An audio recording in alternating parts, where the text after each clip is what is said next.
We are not going to be fighting for our lives when it comes to variable expenses anymore. So I had a few questions from my recent video when I was breaking down my bills account and how I created a buffer in that account. So in this video, I'm just gonna do like a little quick overview of how I like to set up my variable expenses and how when I was taking clients, I had them set up their variable expenses, and this way, depending on how this new year goes, at least we know that our bills are going to be paid. So we should not be stressing out about variable expenses. So if this is something that you need, then keep watching.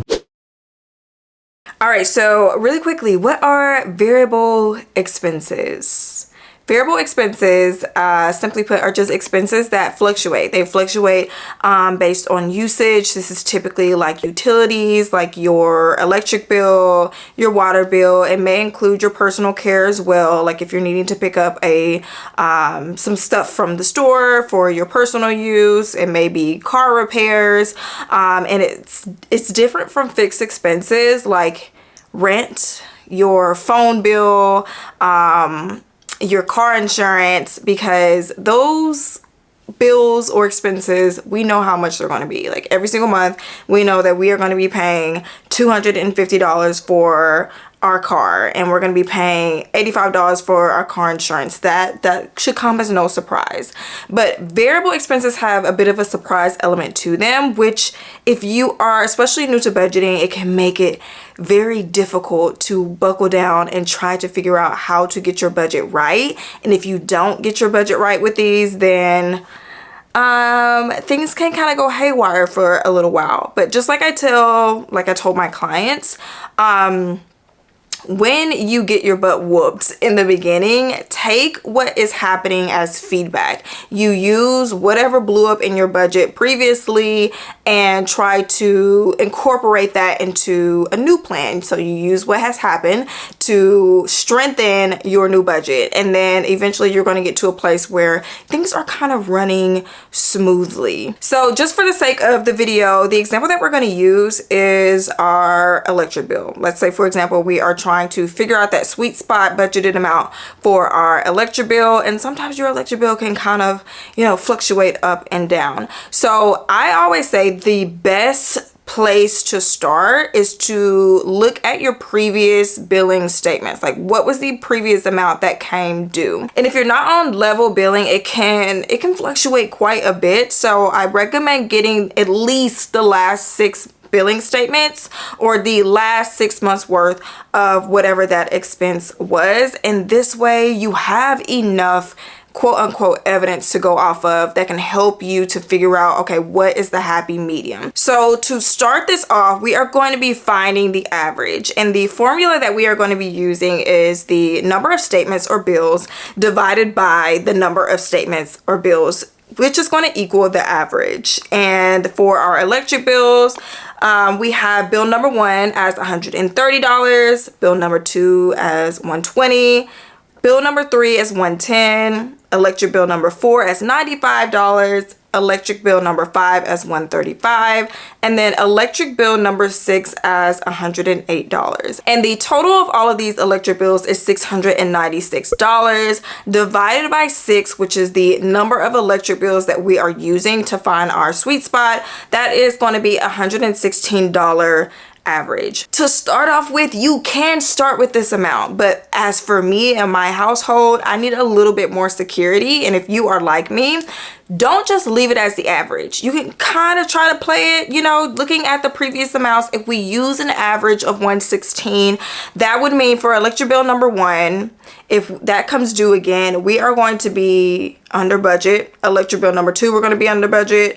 Electric bill number 3, we're going to be like right on the money. Electric bill number 4, we have budgeted over the amount, so we would have a little bit of buffer. But basically you will see that leaving it at the average is probably not going to be the best route to take. So I always say work in a buffer. This is what I do for all of my expenses in my bills account. Every expense has a buffer, even my fixed expenses. So if I know that my auto insurance is $85, I'm not going to budget $85, or maybe it's $87 and some change. I will round that. So I will probably add in an additional $5 or round it to like the nearest whatever it is. If it's 87, round it to 90, or maybe push it up to 95 to help build that buffer. But you kind of see what I'm saying. So you can add in to start off an additional $10 to $30 based on your comfort level. So for this $116 average that we have, if we were to add in an additional $20, that would be $136. So let's say that's how we leave it. So let's run it through our electric bills and see if that would work for the previous 6 billing statements. So if we have 136, then that means for electric bill number 1 of 130, we would have had enough. For electric bill number 2 of 120, we would have had enough. Electric bill for number 3 of 110, we would have had enough. Even electric bill number 5 of 135, we would have enough, adding in a $20 buffer to this average amount. And so by this time, electric bill number 7, if electric bill number 7 rolls around and it's like, 120, then we're good. We could probably leave that there as it is. And if you start to notice a pattern, because it's incredibly important, especially in the beginning, to check in when it comes to your budget. Have your budgeted amount, and then when that expense comes due, put in the actual amount and see what the difference is. If you're in the red, which means you didn't budget enough, and this becomes a pattern, then use that as feedback. Don't be like, oh, this is why I can't budget. I done blew this thing up. I can't do it. No, what is this telling you? Because anytime you're in the red or you're messing up, it's telling you something, like something's not working. You need to go in and adjust and then readjust. And then once you get that structure right, girl, chef's kiss, you're going to be good to go. But if you are consistently coming under budget, or as in the amount that you've put in, then that tells you that you probably need to increase your buffer, or see what's going on with the electric bill usage, But the route that I would take, I would add in like an additional $10, and just then we're going to play through that and see how that works. And if that's my sweet spot, that's my sweet spot. Then I'm not going to adjust it again, as long as it's continuing to work. So with our new budgeted amount of $136, because we found the average of our last 6 bills, and then we added a buffer of $20 based on our comfort level, we've matched it to the previous statements, and using that amount, we would have been good for the majority of them, actually all of them in that example. That's what we're going to put in our budget. And now the cool thing with this is when you start adding in these buffers in whatever account that you have specifically for your bills, which as a tip, please have an account specifically for your bills. Do not mix your personal money with your bills money. If you go a little crazy on your personal funds, we done ate out a little too much. I've done this before. You do not want to be like, how am I going to make this electric bill because I went over budget on personal funds or fast food or groceries or whatever, even groceries separated out. Now I'm looking a little funny with this bill money, and I'm going to have to rob Peter to pay Paul. The thing with this is, even if you F up in that personal funds category of your budget, bills are going to be paid, sis. Your bills are going to be paid. Your bills are fine. Leave that alone. Don't have a debit card attached to it unless you absolutely have to for this account.